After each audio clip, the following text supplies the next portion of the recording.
नमो अर्हन्ताणं नमो सिद्धाणं नमो आयर्याणं नमो वज्रायाणं नमो लोये सौवसाहुणम्।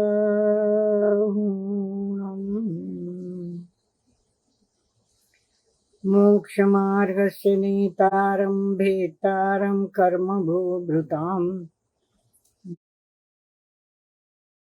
ज्ञातारं विश्वतत्त्वानां वन्दे तद्गुणलब्धये।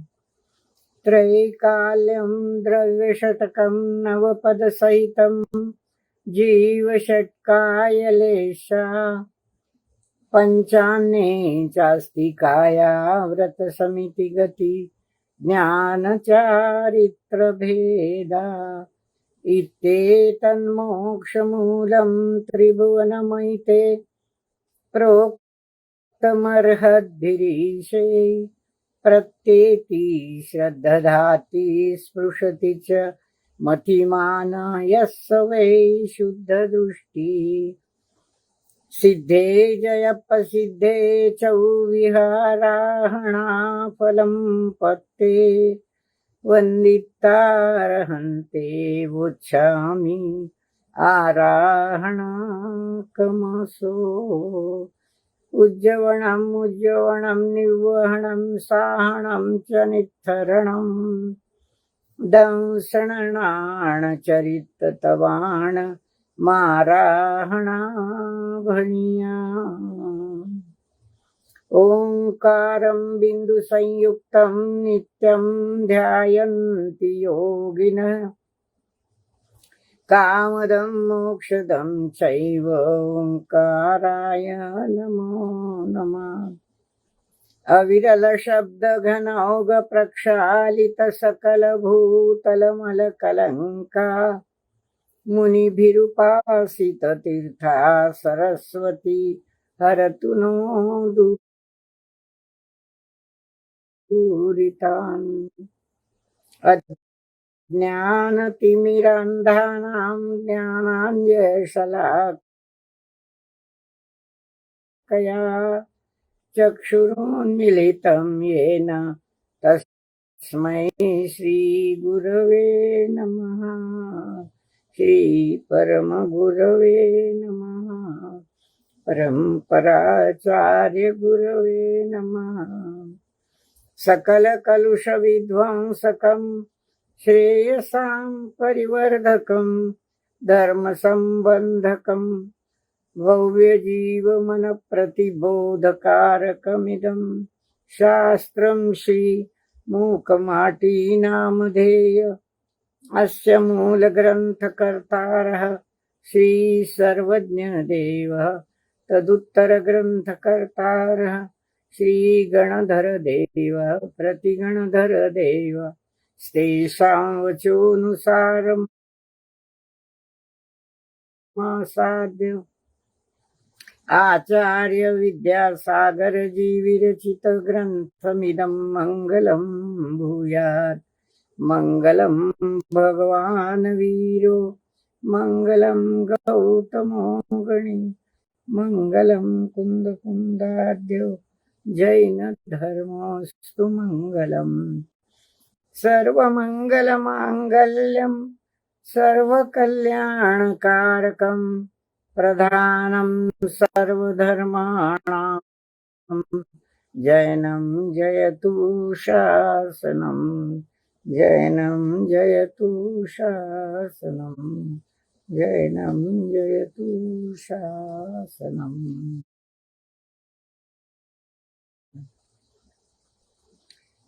आचार्यवर गुरुदेव आचार्य श्री के चरणों में त्रिवार नमोस्तु नमोस्तु नमोस्तु। सभी गुरुजनों के चरणों में नमोस्तु नमोस्तु नमोस्तु। सादर बहनों और भाइयों, आपसे भी स्नेह भरा जय जिनेन्द्र। हम मूक माटी की अगली कड़ी को आरंभ करने जा रहे हैं। 172 पेज पर हम थे और गत रविवार को हमने देखा था कि सिंह और श्वान की तुलना देखी थी। सिंह कैसा होता है? निर्भीक होता है। और श्वान कुत्ता कैसा होता है? उसके भी कुछ अवगुण बताए, सिंह के गुण बताए। फिर आगे खरगोश और कछुए की कथा सुनाई और उसमें से भी खरगोश की धीमी चाल उसे अपने गंतव्य तक, अपने मंजिल तक किस प्रकार पहुंचाती है, और खरगोश ने जो प्रमाद किया उस कारण वह सोया रहा और उसको अपनी मंजिल नहीं मिली, वह इस स्पर्धा में हार गया। तो धीमी चाल से अपने गंतव्य को लक्ष्य कर, हमेशा लक्ष्य में रख कर, जो धीमी चाल से बिना प्रमाद किए अपने मार्ग से चलता है कछुओं की भांति, वह कभी न कभी एक दिन अपने गंतव्य को, अपनी मंजिल को, अपने ध्येय को प्राप्त कर लेता है। और साधक की भूमिका में इसका विशेष विश्लेषण आचार्य श्री ने यह उदाहरण देकर हमें बताया था। अब हम आगे चलते हैं। यहाँ तक हमने पढ़ा था, एक ने पथ में निद्रा ली थी, प्रमाद पथिक का परम शत्रु है। यहाँ पथिक की जगह हमने साधक का विचार करना है कि साधक अगर कोई प्रमाद करता है तो उसे अपने मंजिल के दर्शन भी नहीं होते। वहां तक पहुंचना तो बहुत दूर की बात है। अब हम आगे चलते हैं। अब दर्शक को दर्शन होता है कुंभ के मुखमंडल पर ही और भी, इन दो अक्षरों का। ये दोनों बीजाक्षर है, अपने अपने दर्शन का प्रतिनिधित्व करते हैं। ही एकांतवाद का समर्थक है, भी अनेकांत स्याद्वाद का प्रतीक है। इस छंद में शिल्पकार ने, कुंभकार ने कुंभ के मुखमंडल पर ऊपर की बाजू में ही और भी, इन दो अक्षरों को अंकित किया। ये दोनों ही और भी बीजाक्षर है। हम रिंग शब्द का प्रयोग भी करते हैं, ही का भी कहीं कहीं प्रयोग होता है।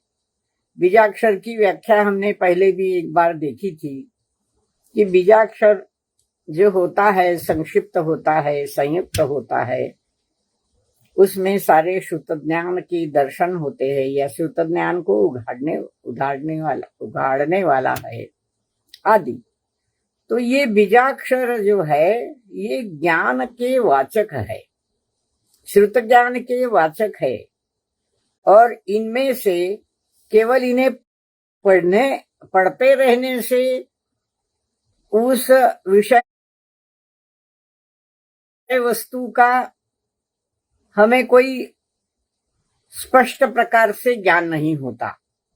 हमें जानना पड़ता है कि इन बीजाक्षरों के पीछे श्रुत का कौन सा अंग किस अर्थ में छिपा हुआ है। खैर, हम आगे चलेंगे। यहाँ बीजाक्षरों की विशेष चर्चा हमने पहले की थी, इसलिए यहाँ इसको हम देखते हैं। ही और भी, ये दोनों अक्षर बीजाक्षर है और दोनों अपने दर्शन का प्रतिनिधित्व करते हैं। यह विचार महत्वपूर्ण है। ही और भी दोनों अपने दर्शन का प्रतिनिधित्व किस प्रकार करते हैं? तो ही एकांतवाद का समर्थक है और भी अनेकांत स्याद्वाद का प्रतीक है। ये उसका स्पष्टीकरण एक एक पंक्ति में आचार्य श्री ने दे दिया। ही एकांतवाद क्या है और भी अनेकांत या साधवाद क्या है? किसी भी वस्तु को देखना, परखना, जानना, समझ लेना, अनुभवना, कई अंग होते हैं। शब्द केवल अक्षर नहीं होते। जैसे हम कहते कि ओंकार ध्वनि निराक्षर है, और उसी प्रकार यहाँ ही अगर उसका अर्थ हमारे समझ में नहीं आया और हम ही शब्द पर बल देकर अपने अपने मत का अधिक जोर देते रहे, हठाग्रह करते रहे, थोड़ा कठोर शब्द उपयोग में ला रही हूं, ही अठाग्रह हठाग्रहवाद का प्रतीक है। हठाग्रह क्या होता है?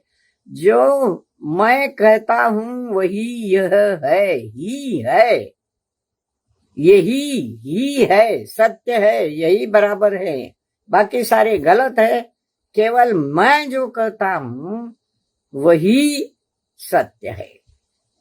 तो उससे क्या होगा? एक ही विषय जो सामने रहेगा, अर्थ का, वस्तु का ज्ञान जो सामने आएगा, उसे ही सच्चा सही समझा जाता है। वह एकांत पक्ष हुआ, एक ही बाजू उसकी दिखाई देती है। परंतु केवल इससे काम नहीं चलता। वस्तु स्वभाव को जानना, वस्तु का परिचय करना, द्रव्यों का, उनके गुणों का परिचय करना, यह जीव अजीव, आश्रय, संवर, बंध, निर्जरा, मोक्ष तत्व, ये सारे तत्व भी केवल ही कहने से स्पष्ट नहीं होते। उनके अनेक पक्षों को समझ लेना पड़ता है। और बाद सप्तभंगी कहते हैं, 7 प्रकार से एक ही वस्तु को देखा जाता है, समझा जाता है, परखा जाता है, जाना जाता है और स्वीकारा भी जाता है। वह अनेकांत होता है। कहते हैं कि अनेकांतों से सारे विवाद समाप्त हो जाते हैं। सही बात है, अनेकांत से सारे विवाद समाप्त हो जाते हैं। जो अनेकांत को नहीं मानता, एक के साथ अन्य पक्षों पर भी ध्यान देकर तुलनात्मक रीति से किसी भी वस्तु स्वरूप के बारे में जानने से एकांतवाद का समर्थन हो जाता है। और भी अनेकांत का, स्याद्वाद का, 7 प्रकार से एक ही वस्तु के भिन्न भिन्न अंग देखने की जो आदत है, जो स्वभाव है, उसे जानना। किसी पर अन्याय नहीं होता, किसी भी कोण पर, किसी भी विशेष पर, किसी ज्ञान विचार पर भी अन्याय नहीं होता, और सब अंगों से उसको जाना जाता है। इससे क्या होता? बाकी अंगों में जो एक प्रकार की ज्ञान का जो उछाल है वह मिट जाता है, झगड़ा मिट जाता है। आज हम धर्म क्षेत्र में देखते हैं कितने विवाद चल रहे हैं। पंचामृत अभिषेक होना चाहिए या जलाभिषेक होना चाहिए, स्त्री पक्ष स्त्रियों ने अभिषेक करना चाहिए या नहीं करना चाहिए, पद्मावती, क्षेत्रपाल जैसे देवताओं को मानना चाहिए या नहीं मानना चाहिए। इसके लिए फिर आगम के उदाहरण ये वो क्या है। आगम भी अनेकांत से उसको देखने पर वो स्याद्वाद का प्रतीक मानकर जो जिसको सही लगता हो वह उसकी मर्यादा में एकांतवादी हो जाता है। ठीक है, हम आगे चलते हैं। ही एकांतवाद का समर्थक है और भी स्याद्वाद का प्रतीक है। हम ही सब कुछ है, यूं कहता है ही सदा। तुम तो तुच्छ कुछ नहीं हो, और भी का कहना है हम भी है, तुम भी हो सब कुछ। कितनी सुंदर सरल भाषा में एकांत और अनेकांत के पक्ष को आचार्य ऋषि सामने रखते हैं। हम ही सब कुछ है। अहंकार घमंड, गर्व जिसके स्वभाव में ही है, वह बहिरात्मा अपने आप को सब कुछ समझता है और केवल यहां तक रुकता नहीं, बाकी सारे तुच्छ, कुछ भी नहीं समझता अपने को कि मुझे जितना ज्ञान है उसका उतना ज्ञान किसी को नहीं है, सारे तुच्छ है मेरे ज्ञान के सामने। इस प्रकार दूसरों को तुच्छ समझना ये ही का विशेष स्वभाव है। एक का ही का मतलब हुआ एकांतवाद, हठाग्रह। और भी का क्या कहना है? भी का कहना है कि हम भी हो, तुम भी हो, सब कुछ हो, हम भी है, तुम भी हो, सब कुछ है, सबको मानते हैं। यह समन्वय का विषय नहीं है, सबको इकट्ठा करके यह भी ठीक है वो भी ठीक है। कुछ आधे अधूरे लोग अनेकांत का ऐसा भी अर्थ देखे पाए जाते हैं देखते हुए कि अनेकांत का मतलब क्या होता है, ये भी है वो भी है, हम भी है तुम भी हो। तो इस प्रकार हम भी है तुम भी है, ये भी बराबर है वो भी बराबर है, ऐसा नहीं इसका अर्थ होता। हम भी हो तुम भी है हो, तुम भी सब कुछ हो, हम भी सब कुछ है। ज्ञान की मर्यादा में दूसरों की सुन लेना और उनके विचारों को परिचित होना, विचारों से परिचित होना, यह भी का कहना है। क्यों कि अगर हम हठाग्रह करेंगे, मैं ही सब कुछ, हम ही सब कुछ, ऐसा आग्रह करेंगे तो दूसरा जो पक्ष है वह दुखी हो जाएगा, वह सहयोग देने की बजाय विरोध करने लगेगा और विरोध में विवाद है। इसलिए विरोध के स्थान पर हमें दूसरों के विचार भी शांति पूर्वक समझ लेना है। जिसको ये समझ में आता है वो अनेकांत का समर्थक कहलाएगा, और जिसे यह बात समझ में नहीं आती, कुछ घमंड है, कुछ हठाग्रह है, कुछ गर्व है, वह दूसरे को तुच्छ समझेगा और एकांतवाद का पक्ष लेकर अपनी ही डिंग हाँकता है। आगे चलते हैं, पृष्ठ 173 पर हम चल रहे हैं। ही देखता है हीन दृष्टि से पर को, भी देखता है समीचीन दृष्टि से सबको, ही वस्तु की शक्ल को ही पकड़ता है और भी वस्तु के भीतरी भाग को भी छूता है। 4 पंक्तियां सारे अनेकांत और एकांत को समझा रही है। ये आचार्यषी का चिंतन है, कथन है। यहाँ कोई कुंभ बोल नहीं रहा है, कोई मिट्टी बोल नहीं रही है, कोई कुंभकार भी बात नहीं कर रहा है। कुंभकार ने तो कुंभ पर ही और भी को चित्रित कर दिया, अंकित कर दिया। अब आचार्य ऋषि का चिंतन उन दोनों शब्दों की ओर अपना ध्यान, हमारा ध्यान खींच रहे हैं।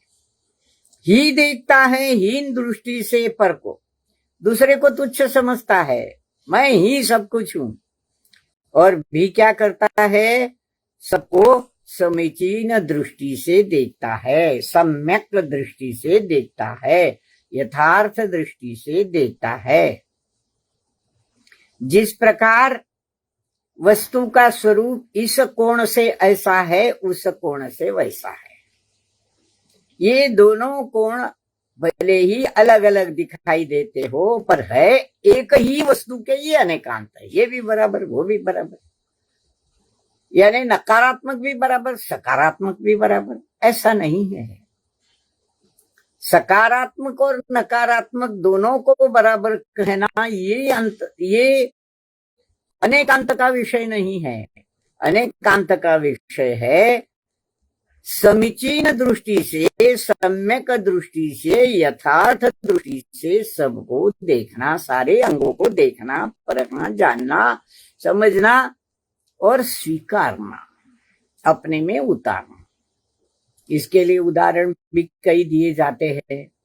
एक व्यक्ति है, वो किसी का बेटा है, किसी का पति है, किसी का पिता है, किसी का भाई है, किसी का मित्र है, वगैरह वगैरह।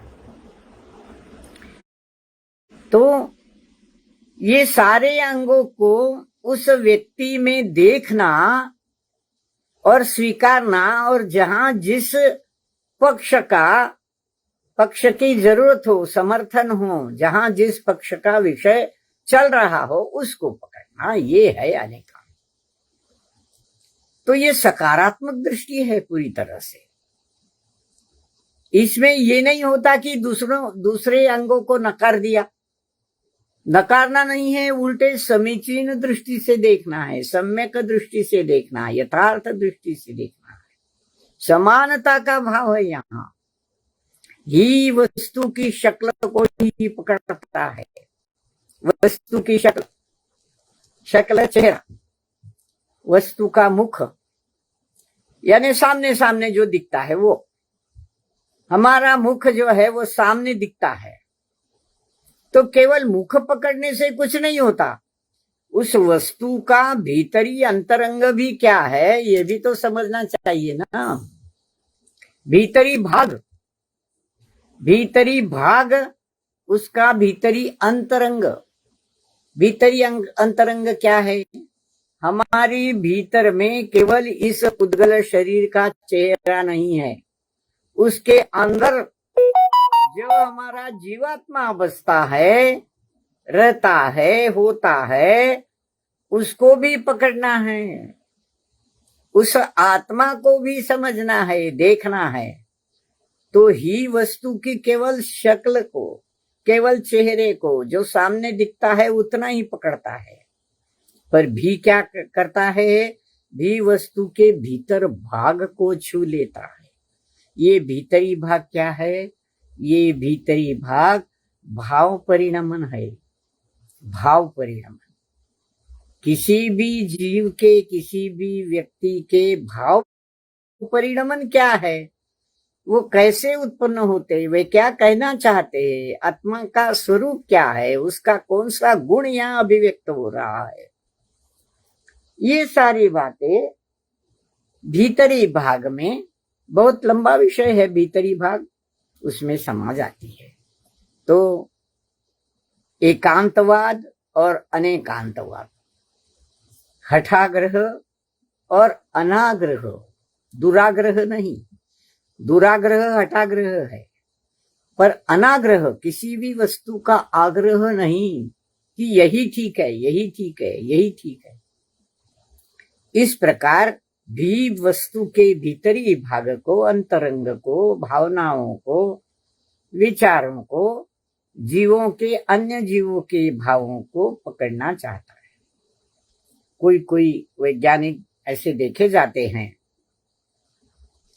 कि वे पक्षियों की बोली भी समझ लेते हैं। क्या करते हैं वे? पक्षियों की बोली कैसे समझ लेते हैं? उनके भीतरी भावों को पकड़ते हैं, पक्षी के स्वर को पकड़ते हैं, भीतरी भावों को पकड़ते हैं, तब वो उनकी बोली समझ में आ जाती है। तो इस प्रकार भी वस्तु के भीतरी भाग को भी छूता है। बड़े गहन विषय उठाए हैं आचार्य श्री ने।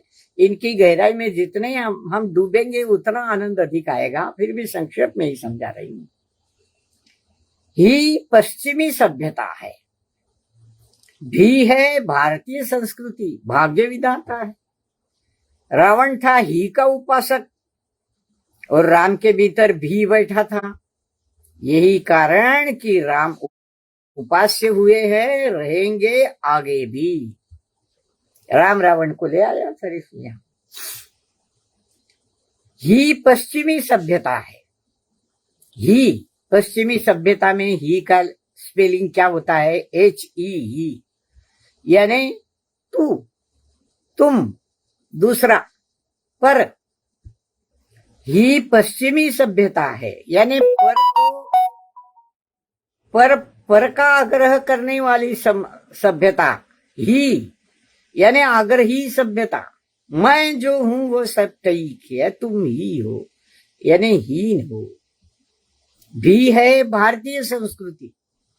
भारतीय संस्कृति में ये सारी बातें इस प्रकार आती है कि ये भी है, ये भी है, ये भी है, ये भी है, ये भी है, हम सब है, हम सब है, हम सब एक ही वस्तु के विविध अंग है। कोई अंग को नकारता नहीं है, नकारना नहीं है। ये भारतीय संस्कृति है कि ठीक है, ये उसके विचार है। आप देखेंगे इतना बवाल मचा है आज धर्म के क्षेत्र में, दो पक्ष हो गए हैं, विवाद हो गए हैं, पंथ के झगड़े हो गए हैं। उस काय पर से? अभिषेक, स्त्री द्वारा अभिषेक, पंचामृत अभिषेक, ये वो अनेक झगड़े। इन झगड़ों पर भी आचार्य ऋषि की मंद मुस्कान कहीं भी बंद नहीं हुई, हमेशा हंसते रहते। इतने उनके मुख पर प्रसन्नता के भाव है। वे है भी के उपासक, वे है भी के उपासक, वो भारतीय संस्कृति के उपासक है। ठीक है, जिसको जो जितना अर्थ उसके ज्ञान के क्षयक्षम से, ज्ञान के उघाड़ से जितना अर्थ उसके समझ में आया उसको पाने दो। जो है वो ये है, ये मैं जानता हूं। इस प्रकार मंद मुस्कान के साथ वे अपने जवाब दे देते हैं, ऐसा मैं समझती हूँ।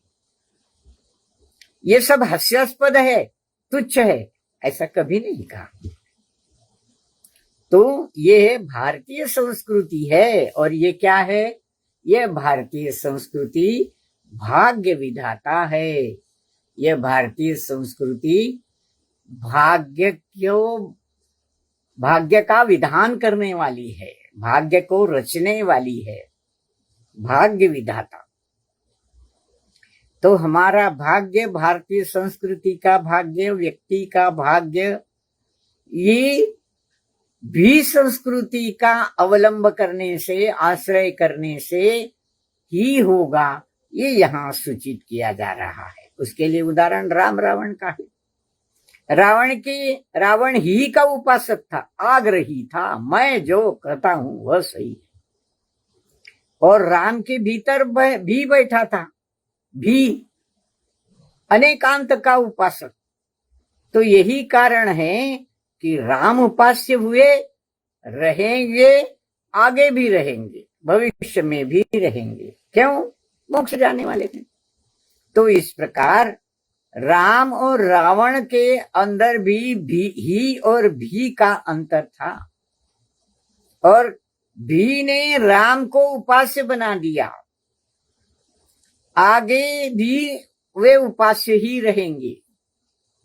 तो इस प्रकार ही और भी के माध्यम से आचार्य ऋषि ने जगत को दो भागों में स्पष्ट कर दिया। मेरी सुनो, मेरी सुनो, मैं सर्वश्रेष्ठ हूं, ऐसा अहंकार जिसको होता है और वो सारा जगत अपने पैरों के तले दबा कर रखना चाहते हैं, उनकी गति क्या होगी? क्या वे उपास्य रहेंगे? आज उपास्य है, इस पर हमें सोचना है। जो सच्चे देव शास्त्र गुरु है वही हमारे उपासक होते हैं। तो हम राम के उपास्य होंगे, जो आज है कल होंगे, आगे के लिए भी रहेंगे। आगे चलते हैं। भी के आसपास बढ़ती सी भीड़ है अवश्य, लगती अवश्य, किंतु भीड़ नहीं, भी लोकतंत्र की रीढ़ है। भी के आसपास भीड़ बढ़ती है। भी शब्द इस छंद में कुछ कुछ अक्षर पुनः पुनः आपको आते हुए दिखेंगे भिन्न भिन्न अर्थों में। भी के आसपास भीड़ लगती है अवश्य, और उनके पास जो भीड़ लगती है उसको देखकर एकांतवादियों की जलन भी उफनती है कि इस प्रकार भीड़ उमड़ती है, उनके दर्शन के लिए लोग इस प्रकार भीड़ में इकट्ठे होते हैं, उनके 2 शब्द सुनने के लिए 400 चौके लगते हैं, आदि आदि, उनका विरोध करते हैं। परंतु ऐसी भीड़ अवश्य लगती हो, किंतु भीड़ नहीं है, वह लोकतंत्र की रीढ़ है। लोकतंत्र, अब ये लोकतंत्र बीच में कहां से ले आए? क्या होता है लोकतंत्र? हम लोकतंत्र की परिभाषा क्या करते हैं? लोगों के लिए, लोगों से, लोगों ने चुनी हुई राज्य व्यवस्था, ये लोकतंत्र। यहाँ लोकतंत्र क्या है? यहाँ जीवतंत्र है। लोकतंत्र जीवतंत्र है। जीवतंत्र किस प्रकार कि भीड़ जो भी के पीछे लगती है, जो सबको मानता है, सबको समझता है, अनेक अंगों को समझता है, एक विषय को अनेक अंगों से समझाता है, उसके पीछे भीड़ लगती है। ये भीड़ नहीं, ये लोकतंत्र की रीढ़ है। रीढ़, हमारी पीठ में जो रीढ़ होता है, हड्डियों की जो साकल होती है, उस पर हम ऐसे खड़े होते हैं, बिल्कुल सीधे तन कर। रीढ़ के सहारे व्यक्ति तन कर खड़ा होता है। तो यह लोकतंत्र की रीढ़ है। सबको समानता, सर्वधर्म समानता, ये हमारे संविधान की विशेषता है। सारे अनेक धर्म यहाँ हैं और सबको समान मानने वाली, ऐसी हमारी आचार संहिता, ऐसी हमारी लोकतंत्र की आचार संहिता है। ये भारतीय संस्कृति। आगे चलते हैं। लोक में लोकतंत्र का नीड़, भीड़ और नीड़, 2 शब्दों पर ध्यान मैं आपका खींचना चाहती हूँ। लोक में लोकतंत्र का नीड़ तब तक सुरक्षित रहेगा जब तक भी श्वास लेता रहेगा। भी से स्वच्छंदता, मदान्धता मिटती है। स्वतंत्रता के स्वप्न साकार होते हैं। सद्विचार सदाचार के बीज भी में है, ही में नहीं। ये लोकतंत्र की जो रीढ़ है भी, वह उसमें क्या है? और लोकतंत्र का नीड़, नीड़ यानी वह घर, वह नीड़ जो पंछी एक एक काड़ी लेकर जमाता है, उसे नीड़ कहते हैं। पेड़ पर कहीं वो अपने लिए सुरक्षित स्थान बनाता है, एक एक तिनका लेकर बनाता है, उसमें अंडे देता है, उनको उबाता है, बच्चे निकलते हैं। ये उसका नीड़ है, ये उसका घर है। मराठी में घरटे बोलते हैं हम। तो इस लोकतंत्र का ये नीड़ है। भी लोकतंत्र की रीढ़ है, जिस पर लोकतंत्र तन कर खड़ा है सारे संसार के सामने। ये लोकतंत्र का नीड़ तब तक सुरक्षित रहेगा, उसका घर, उसका मकान, उसका अस्तित्व कब तक सुरक्षित रहेगा? जब तक भी श्वास लेता रहेगा। अनेकांत जब तक जीवित है, तब तक लोकतंत्र का घर जीवित रहेगा, सुरक्षित रहेगा। हमारा देश भी, क्या पाकिस्तान ने हमला किया, चीन ने हमला किया, फिर भारत ने जवाब दिया, फिर इसको जवाब दिया, ये तो पोके मिसाइल छूट रहे हैं। हे भगवान, भी को अगर जीवित रखना है, श्वास लेते हुए रखना है, तो लोकतंत्र का नीड़ तब तक सुरक्षित रखना होगा जब तक भी श्वास लेता रहेगा। हमें भी को जिलाते हुए चलना है। भी से स्वच्छंदता मिटती है, मदान्धता मिटती है, अहंकार मिटता है, हठाग्रह मिटता है।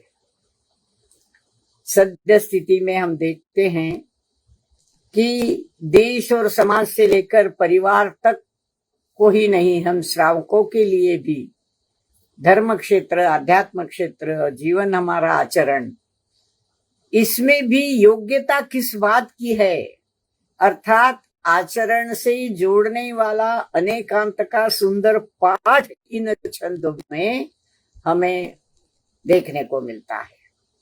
और शब्दों से खेलने में तो आचार्य ऋषि की कोई बराबरी नहीं कर सकता। ही और भी का जितने सुंदर अर्थों के कोण दिखाए जा रहे हैं वे कम ही है, एक से एक बढ़कर है।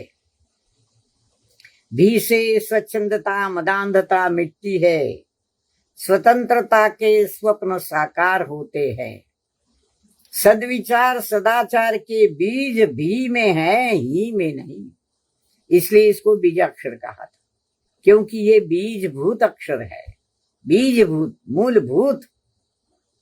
इसमें अनेकांत के श्वास लेने के लिए बोया गया है, ऐसा बीज है ये है। भगवान महावीर ने इसको बोया था, क्योंकि उस समय भी, उनके काल में भी मतांतरों के विवाद इतने होते थे और हिंसात्मक वातावरण इतना फैला था कि उसको मिटाने के लिए अनेकांत की रचना उन्होंने की और उन्होंने सारे संसार को अनेकांत समझाया। तो इससे स्वतंत्रता के, किसकी स्वतंत्रता? देश की स्वतंत्रता, राज्य की स्वतंत्रता, परिवारों की स्वतंत्रता, गांव शहर, इन सब की स्वतंत्रता से महत्वपूर्ण है हमारे जीव की स्वतंत्रता। हमारा जीव स्वाधीन है, स्वतंत्र है। इस स्वतंत्रता के हमारे स्वप्न साकार होंगे। हम स्वतंत्र है, वस्तु के विचार के लिए भी हम स्वतंत्र है, हम अपने को समझने के लिए भी स्वतंत्र है,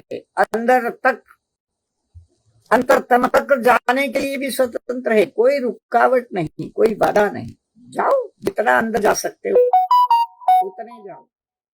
तो ये लोकतंत्र की रीढ़ और लोकतंत्र का नीड़ सुरक्षित रहेगा, रीढ़ और नीड़। और जब तक भी श्वास लेता रहेगा, भी से स्वच्छंदता मदांधता मिटती रहेगी, स्वतंत्रता के स्वप्न साकार होते रहेंगे। हमारे जीव स्वतंत्रता के, हमारे द्वेष स्वतंत्रता के, हमारी धर्म स्वतंत्रता, हमारी क्षेत्र द्रव्य काल भाव सबकी स्वतंत्रता, सब तत्वों की स्वतंत्रता। जहां देखो वहां स्वतंत्रता का राज चलेगा। और सद्विचार सदाचार के बीज भी में हैं, ही में नहीं। अब आचार्य ऋषि प्रभु से प्रार्थना करते हैं। प्रभु से प्रार्थना है कि ही से हीन हो जगत यह, अभी हो या कभी भी हो, भी से भेंट सभी की हो। जो आज विवाद करने के विषय है, विवाद्य विषय है, वह चाहे देश के हो, चाहे विश्व के हो, दूसरे देशों के हो, अपने देश के हो, अपने गांव शहर परिवार के हो, या तत्व विचार हो, धर्म क्षेत्र हो, अध्यात्म क्षेत्र हो, सभी जगह सद्विचार सदाचार के बीज अपने को भी बोने में ही मिलेंगे। तो हीन से, ही से सारा जगत हीन हो जाए। आग्रह मदांधता और स्वच्छंदता से सारे संसार पर राज करने की दुष्ट अभिलाषा से यह देश विदेश सारे मुक्त हो जाए। ही से हीन हो जगत, आग्रही वृत्ति से यह जगत हीन हो जाए। ही को छोड़ दें, चाहे अभी छोड़े या बाद में छोड़े, कभी भी हो, पर इनकी भी से भेंट होनी चाहिए। भी से भेंट, अभी कभी।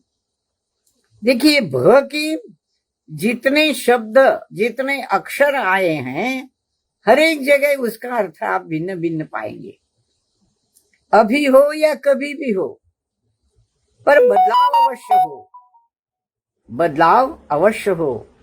उनकी भी से सबकी भेंट हो, दूसरे देशों के भी हो, हमारी भी हो, दूसरे जीवों की भी हो, इस जीव की भी हो, भी से भेंट सभी की हो, आज हो या कल हो, कभी भी हो, पर हो जरूर।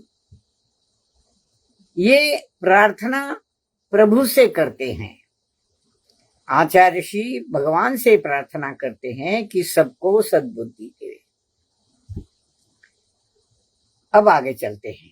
कर पर कर दो, कुंभ पर लिखित पंक्ति से ज्ञान होता है कि कर पर कर दो। 174 पेज पर हम चलेंगे, पृष्ठ पर। कर पर कर दो, ये पंक्ति कुंभ पर लिखी कुंभकार ने।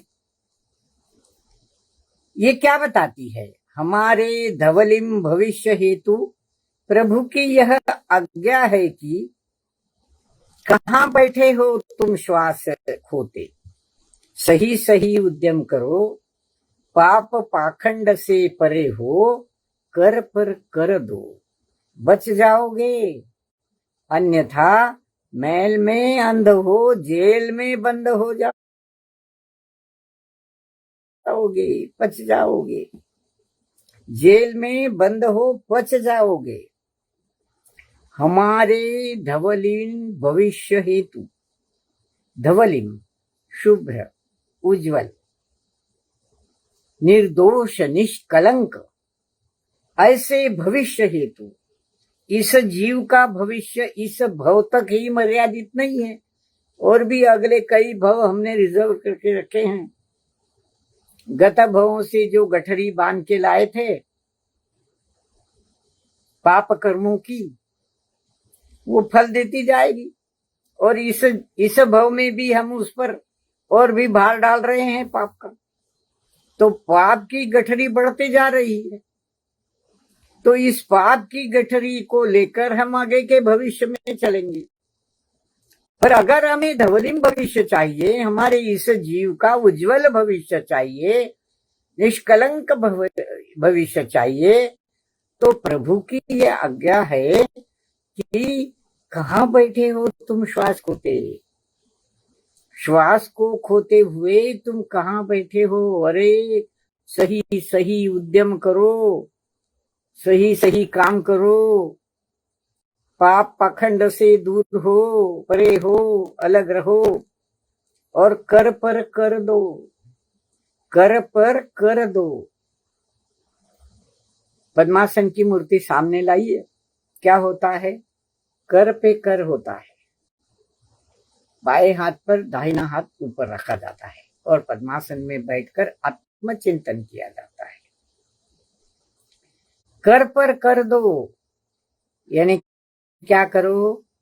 ध्यान करो, शांत हो जाओ, सारे विकल्प नष्ट कर दो और अपने में डूब जाओ। कर पर कर दो यानी ध्यान में बैठ जाओ, आत्म ध्यान में बैठ जाओ, पद्मासन में बैठ जाओ, और इस प्रकार कर पर कर दो तो क्या होगा? बच जाओगे, इसका फल मिलेगा, बच जाओगे। किससे बचोगे? पाप पाखंड से बचोगे। नहीं तो क्या होगा? नहीं तो मैल में अंध हो, जेल में बंद हो, जेल में बंद हो। अब सही बात तो ये है कि जेल में कौन बंद होता है? जेल में जो अपराध करता है वह जेल में जाता है, उसका अपराध सिद्ध हो जाता है। तो अगर हमने पाप पाखंड का आश्रय लिया, अवलंब किया, तो हमें भी ये सिद्ध हो, हमारा भी ये सिद्ध हो जाएगा कि तुम पाखंडी हो, पापी हो, तुमने अपराध किया है। क्या अपराध किया है? पाप किया है। और इस पाप के कारण, पाप में अंधा होने के कारण तुम उस जेल में बंद हो जाओगे। कौन सा जेल? कौन सा कारागृह? यहाँ का, वहां का, बंबई का, पूना का, और कहीं सागर का और कहीं और। वहां जाकर जेल में बंद होना तो दूसरी बात है, व्यवहार की बात है। पर भव भव में चारों गतियों में जन्म लेकर हम इस जेल में, संसार की जेल में बंद हो जाएंगे। संसार में ही घूमते रहेंगे और उसमें ही हम पच जाएंगे। जेल में ही बंद रहेंगे। जेल से कभी छुट्टी नहीं होने वाली। पाप पाखंड के आश्रय से अपराध होने पर इस संसार में चारों गतियों में बार बार जन्म मरण करेंगे तो हमारी छुट्टी इस जेल से कभी नहीं होने वाली। तो जेल से अगर छूटना है, जन्म मरण मृत्यु विनाशनाय जलम निर्वपामिति स्वाहा, ऐसा जब हम कहते हैं तो उसके सामने, उसके साथ हमारे भाव इस प्रकार होने चाहिए कि जन्म मरण से हमारी छुट्टी हो जाए, इस जेल में हम नहीं रहना चाहते। और इस भाव के त्याग के कारण आग्रही, हठाग्रही, पाखंड, पाप, इनका त्याग करने के निमित्त रूप, उसका प्रतीक रूप ये जल मैं आपको चढ़ा रहा हूं। हम क्या इस अर्थ से कोई भी पूजा का अर्घ्य चढ़ाते भी हैं कि हम यह किस लिए अर्घ्य चढ़ा रहे हैं? केवल पूजा मात्र करने से, वो भी जल्दी जल्दी। पंजाब मेल, हमारे जमाने में पंजाब मेल सबसे फास्ट समझी जाती थी। आज तो राजधानी एक्सप्रेस से भी ऊपर फास्ट गाड़ियां निकल रही है। तो कहने का मतलब यह है कि संसार में बार बार जन्म लेने से हम इस संसार के जेल में बंद हो जाएंगे, पच जाएंगे, यहाँ रच जाएंगे हम। इसके प्रति भी हमें कोई दुख नहीं होगा, मलाल नहीं होगा। ये संसार प्रिय लगने लगेगा। रच जाएंगे, पच जाएंगे, इसको भी हम पचा लेंगे।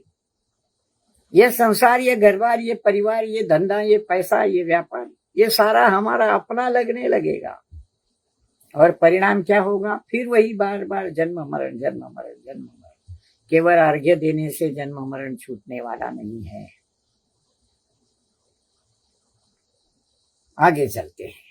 अब यहाँ और दूसरा विचार आरंभ हो रहा है। ये सारे आचार्य श्री का चिंतन है, यहाँ कोई बोल नहीं रहा है। न कुंभ बोल रहा है, न कुंभकार बोल रहा है, न कोई दूसरी वस्तु बोल रही है। अब यहाँ कुंभकार ने और एक पंक्ति लिखी है। मर हम बने, मर हम बने। 4 शब्दों की कविता मिलती है। 4 शब्दों की कविता मिलती है। क्या लिखा है? मर हम बने। इन 4 शब्दों की कविता भी मिलती है यही कुंभ पर।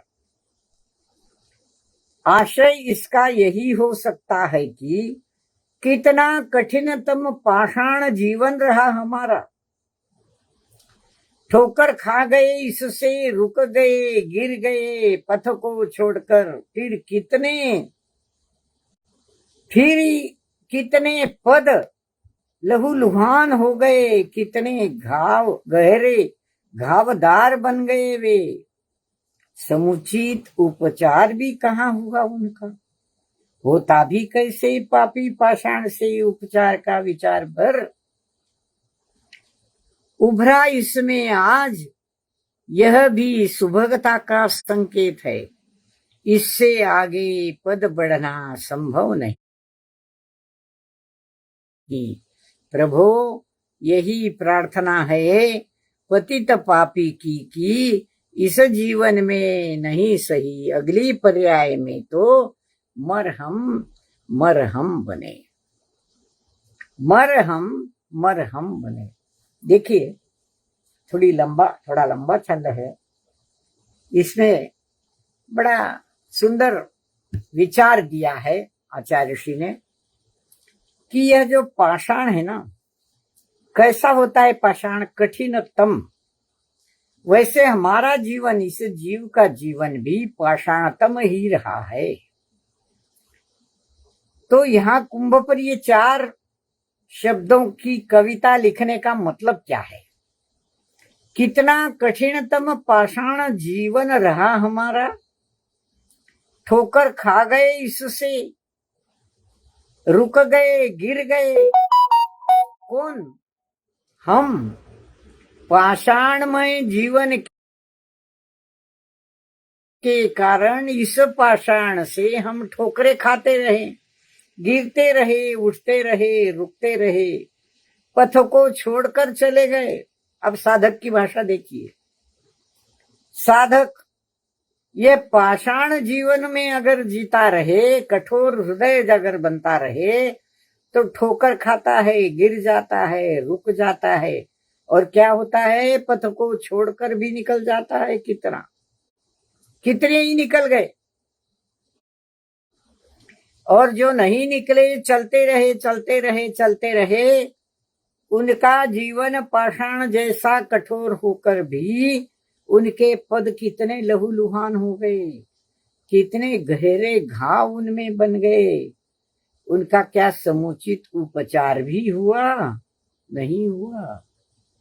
होता भी कैसे पापी पाषाण से उपचार का विचार भर। ये जो पापी पाषाणमय जीवन है, इसका उपचार कैसे होता, कहाँ होता? पापी है ना ये पाषाण सा जीवन, उसका विचार भर करना, उपचार का विचार भर करना। उभरा इसमें आज, इस पाषाणमय जीवन में, साधक के पाषाणमय जीवन में, कठोर जीवन में, कठोर जीवन शैली कहेंगे हम उसको, क्योंकि साधु की जीवन शैली कठोर होती है। कितने बाह्य रूप से तो 28 मूल गुणों का पालन करना पड़ता है, और अंतरंग में भी कितना उसे गहराई में उतरना पड़ता है। तो इन दोनों का अंतर, बाह्य जीवन उसका अत्यंत कठिनतम पाषाण जैसा है। इस पर चलना लहूलुहान होना है। पाव घावदार उनके तलवे बन जाते हैं। बाहर से देखो तो खून टपकता है, और अंदर से देखो तो इस पाषाणमय जीवन में कितनी कितनी कठिन तपस्याएं उसको करनी पड़ती है। तो इसके प्रति उपचार का जब विचार मन में आता है, इस साधक के जीवन में, उसके मन में, साधक के मन में जब आता है, तो उस उपचार का विचार क्या कहता है? एक सुभगता का संकेत देता है। जो उपचार का विचार उस साधक के जीवन में आज उतरा है, उभरा है, वह सुभगता का संकेत है। सुभगता, भग यानी ज्ञान, सुभगता यानी अच्छा ज्ञान। अच्छा ज्ञान उसे अच्छे ज्ञान की ओर उसका संकेत देता है। इसमें आगे पद बढ़ना संभव, इससे आगे पद बढ़ना संभव नहीं प्रभु। यही प्रार्थना है पतित पापी की, कि इस पाषाण जैसा कठोर साधक के जीवन में अंतर बाह्य कठोरता से पालन करना, बाह्य आचार अंग का पालन करना, अंतर्गत आचार का विचार करना, उसका अनुसरण करना, आश्रय करना, अवलंब करना। इससे आगे कोई मार्ग बाकी नहीं बचा। इससे आगे पद बढ़ना भी संभव नहीं प्रभु। यही प्रार्थना है इस पतित पापी की, पतित पापी की यही प्रार्थना है। यह साधक पतित पापी था, अब वह अपने भविष्य के, धवलिम भविष्य के हेतु इसमें जो सुभगता का संकेत मिल रहा है उपचार का, कौन से उपचार का? कि पाषाणमय जीवन जीने का उपचार, लहूलुहान पैरों के उपचार का, और अंदर के विकल्पों को हटाने के उपचार का। अंदर के बाह्य पर के अपना माना, पर को अपना माना, उनके प्रति ममता के विचार, ये सारे विचार भी उसे अपने से अलग विलग करने होते हैं। ऐसा कठिनतम पाषाणमय जीवन क्या देता है? सुभगता का संकेत, अच्छा ज्ञान, सच्चा ज्ञान, सुभगता, सम्यक ज्ञान देता है कि बस इस पाषाणमय जीवन, पाषाण जैसा कठोर जीवन जीने से आगे और दूसरा कुछ बचा ही नहीं है। तो इस पतित पापी साधक की यही प्रार्थना है कि इस जीवन में तो नहीं, क्योंकि मनुष्य भाव में जन्म लिया है, चाहे पुरुष पर्याय हो चाहे स्त्री पर्याय हो, तो इस पर्याय अगली पर्याय में तो कम से कम, क्योंकि अगला जन्म तो मिलना है। पतित पापी हूं इसलिए तो मनुष्य जन्म मिला है, जन्म मरण के इस प्रवाह में यह जन्म मिला है, बड़ी दुर्लभ सा से पूर्व पुण्य इससे मनुष्य जन्म मिला है, जो सुभगता का संकेत देता है, अच्छे ज्ञान का संकेत देता है, सच्चे ज्ञान का संकेत देता है, शुद्ध धवलिम भविष्य के हेतु। तो हे भगवान, इस जीवन में नहीं सही पर अगली पर्याय में तो मरकर हम मरहम बने, मरकर हम मरहम बने। पाषाण की यह भावना है, पाषाणमय जीवन की, कठोर जीवन की यह भावना है कि हम मरने के बाद मरहम बने, मरहम मलम, किसी के जख्मों को सहलाए, किसी के घावों को मिटाए, ऐसा मरहम बने, पाषाण न रहे, हम पाषाण मरहम बने, मर कर, समाप्त होकर। अब पाषाण तो समाप्त होता ही नहीं, भले ही कंकरों में कितना भी वो क्षीण होता जाए, बारीक बारीक बारीक कंकरों के टुकड़े होते जाए, पर वो मृदु माटी कभी बनता नहीं। हमने कंकरों की घटना जब सुनी तब याद होगा आपको, जिन्हें सुना।